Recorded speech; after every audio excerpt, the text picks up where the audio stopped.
Prezados irmãos, louvado seja nosso Senhor Jesus Cristo. Para sempre seja louvado e nossa Mãe Maria Santíssima. Hoje, terceiro domingo da Páscoa, ano C, a primeira leitura traz a narrativa de como Pedro e os apóstolos, depois de terem sido libertados por um anjo, saíram da prisão e foram ao templo pregar, depois que os membros do Sinédrio descobriram que a prisão estava vazia e os apóstolos estavam no templo pregando. Mandaram a guarda do templo ir lá buscar os apóstolos e então perguntaram: nós tínhamos expressamente proibido que vós ensinasseis em nome de Jesus. No entanto, encheste Jerusalém com a vossa doutrina e ainda quereis fazer cair sobre a nossa cabeça o sangue deste homem. Então Pedro e os outros apóstolos disseram: é preciso obedecer a Deus antes que aos homens.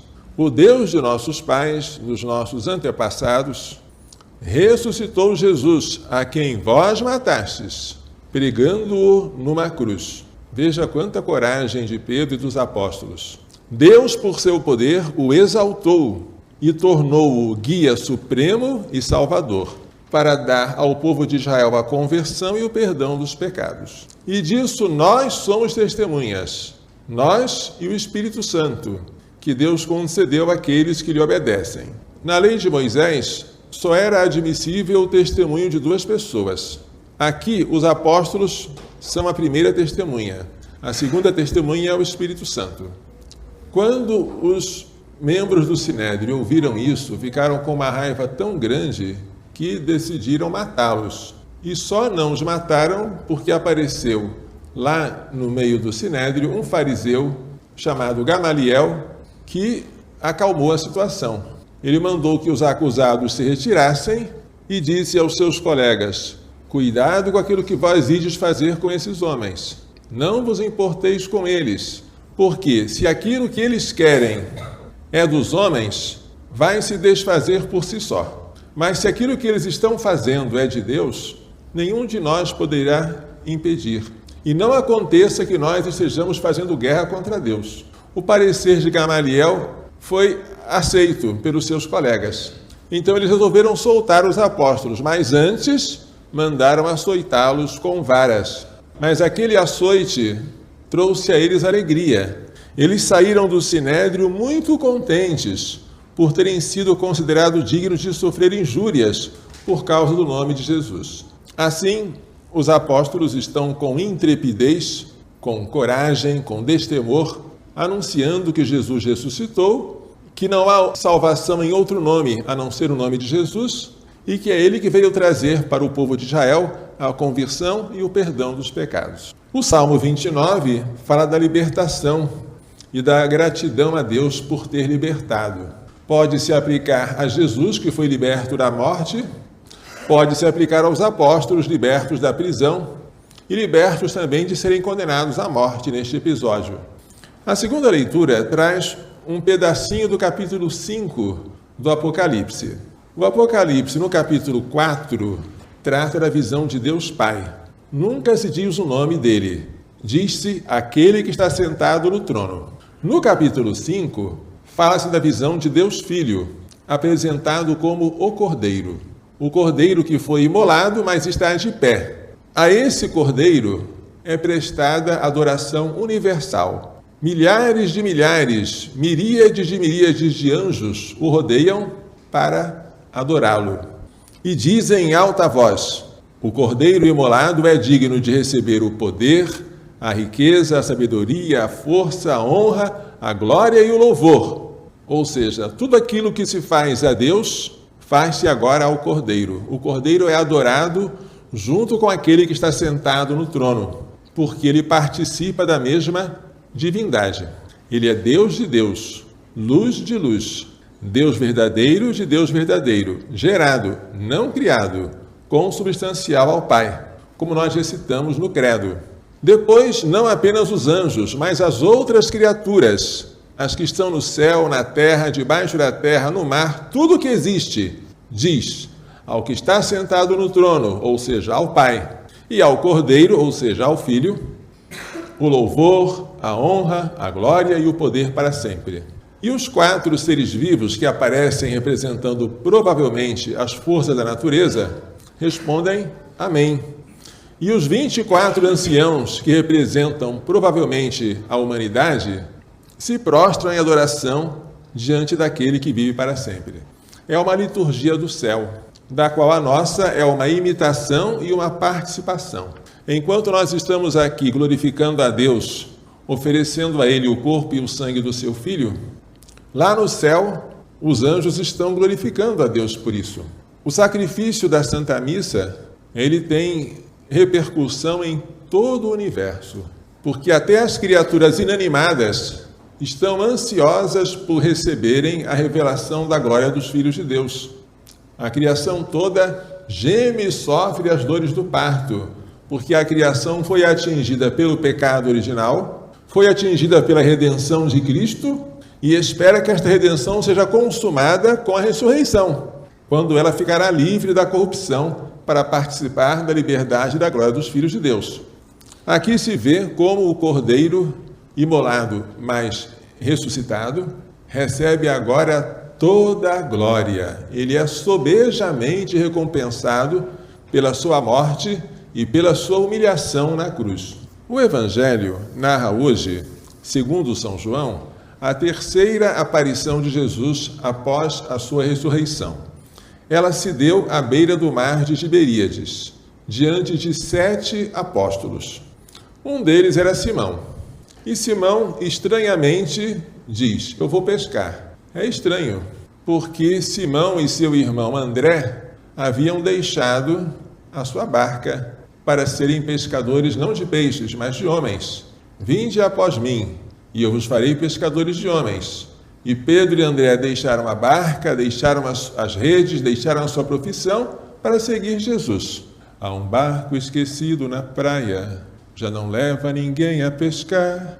É o barco de André e de Pedro que partiram para não mais voltar. Mas se é para não mais voltar, por que agora Pedro está voltando? Será que ele está cansado porque Jesus Cristo aparece, mas desaparece? Ele não é mais como naquela época em que ele estava com eles visivelmente todos os dias. Será que ele teve saudade daquela época em que ele não era ainda chamado por Jesus? E pensou: vou pescar. Ele foi pescar, mas foi pescar sem Jesus.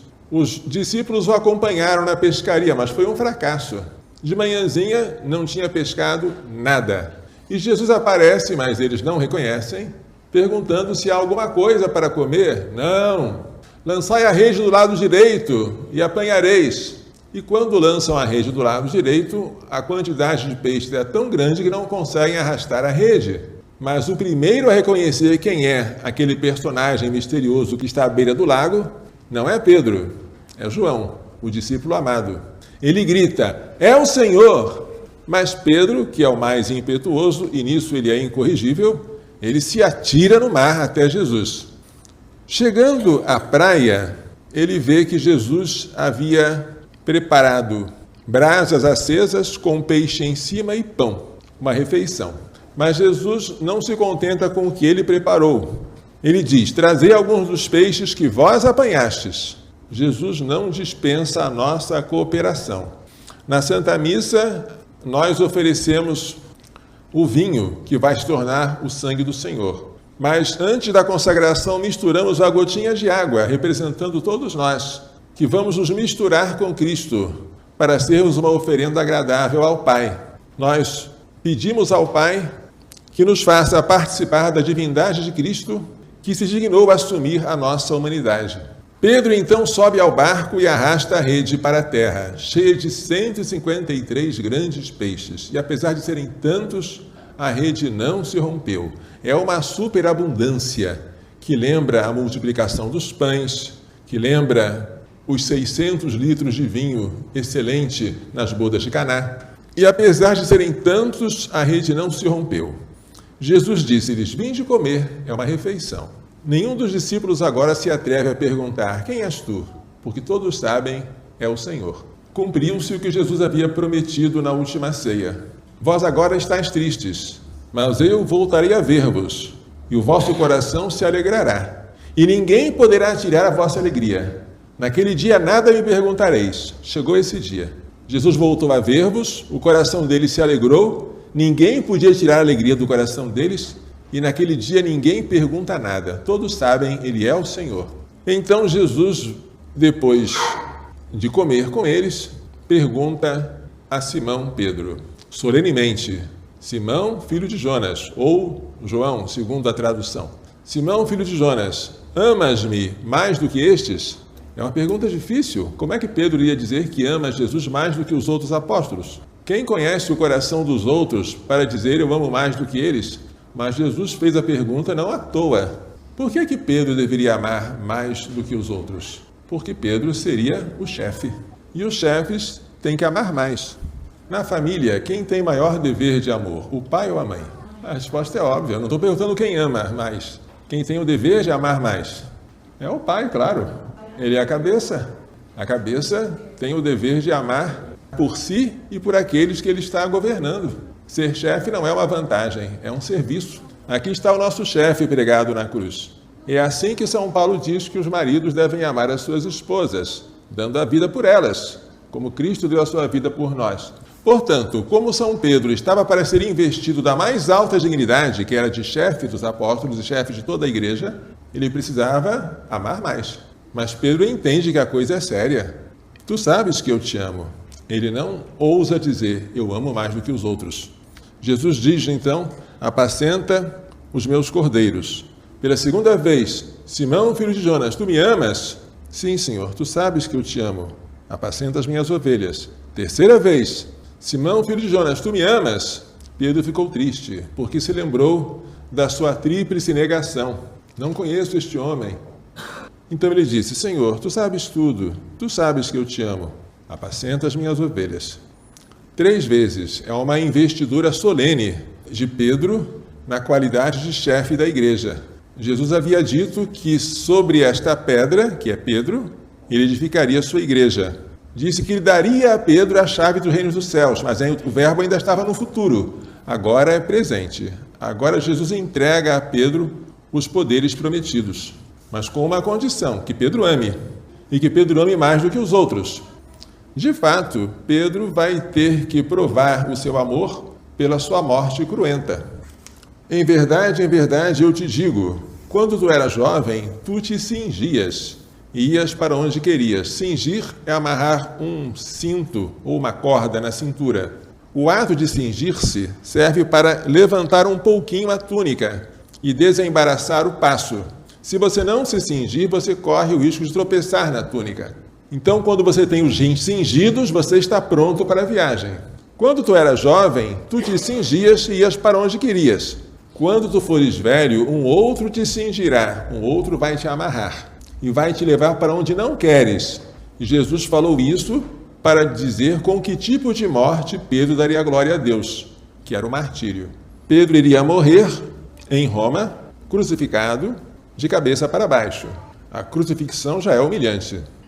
Crucifixão de cabeça para baixo, mais ainda. Por que tanta humilhação?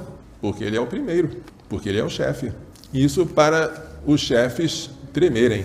Quando alguém quiser fazer de você um chefe, você pode até aceitar, mas nunca aceite por vanglória. Aceite com medo, com tremor, e aceite por obediência daquele que está constituindo você nesta autoridade. Mas sabendo que o seu julgamento vai ser mais severo. Você vai ter que responder por si mesmo e pelos outros que foram colocados sob a sua guarda, vigilância, direção. Eu costumo falar para os pais, vocês pais têm o maior dever de santidade do que as mães. Vocês têm que ser santos para si próprios, mas também para as suas esposas e para os filhos. A santidade deve transbordar da cabeça para os membros. Esse discurso é raro. O mundo nos ensinou que o poder é uma vantagem. As pessoas se mordem para adquirir o poder. Na igreja não é assim. Tanto é assim que o conclave está para começar e não há nenhuma chapa de votação para papa. Vai ter que sair algum papa de lá, mas ninguém está fazendo propaganda. Quando aparecer o eleito, percebam, ele vai aparecer tremendo. Trêmulo, ele vai pedir orações, porque ele sabe que aquilo que ele vai ter que desempenhar não vai ser fácil. e que o juízo dele vai ser severo. A igreja é uma sociedade santa. Mas, infelizmente, este mundo não aprendeu ainda a santidade da igreja. Por isso, o poder é tido como uma vantagem dos mais espertos. E não ter poder é como uma desvantagem daqueles que não tiveram esperteza. Virem tudo de cabeça para baixo e vocês entenderão o que Jesus nos ensinou. Ele tem poder, ele quer que nós obedeçamos a ele, mas a obediência a ele é só por amor. E assim como ele manda que nós lhe obedeçamos, ele deu o exemplo, fazendo-se obediente até a morte e morte de cruz. Este evangelho tem muitas lições para nós. Uma delas é nós nunca olharmos para trás, pensando no que nós deixamos antes de seguir Jesus. Se você deixou a barca, não fica pensando nela. Se você antes trabalhava pescando peixes, Jesus chamou você para pescar algo melhor, não fique olhando para trás. Nem fique tentando voltar a pescar, porque você não vai conseguir nada. Só com Jesus a pescaria é superabundante. Mas ele quer nos dar algo mais do que 153 grandes peixes. Ele quer nos dar almas. Almas que sejam pescadas deste mar tempestuoso, onde elas têm perigo de serem afogadas. Almas que possam ser resgatadas e colocadas na barca da igreja, que é necessária para a nossa salvação. Essa é a nossa função. Vamos pedir a Maria Santíssima, Mãe da Igreja, e a São José, que é patrono da Igreja Universal, que nos façam entender e praticar todas as lições desta liturgia. Louvado seja nosso Senhor Jesus Cristo. Sempre seja louvado. E nossa Mãe, Maria Santíssima.